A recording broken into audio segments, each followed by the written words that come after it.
এখন যদি জিজ্ঞেস করি তুমি কি একা একা আসছো না কেউ নিয়ে আসছে তোমাকে, এবার কি উত্তর পাওয়া যাবে?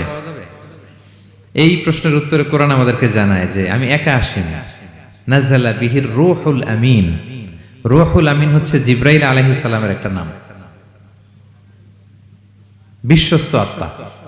রূহুল আমিনের সাথে আমি এসেছি, সবচাইতে বিশ্বস্ত। যেহেতু এটা আল্লাহর বাণী, এটা আসার সময় যদি অন্যের কথা ঢুকায় দেয় তাহলে ভেজাল আছে না নাই?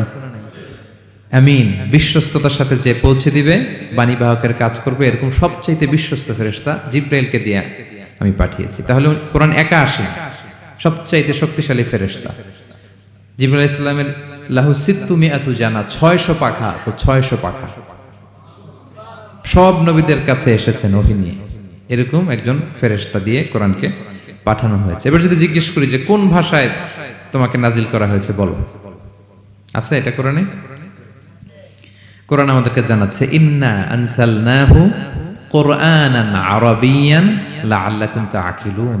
নিশ্চয় আমি কোরআনকে আরবি ভাষায় নাজিল করেছি যাতে তোমরা বোঝো, সুস্পষ্ট আরবি ভাষায়।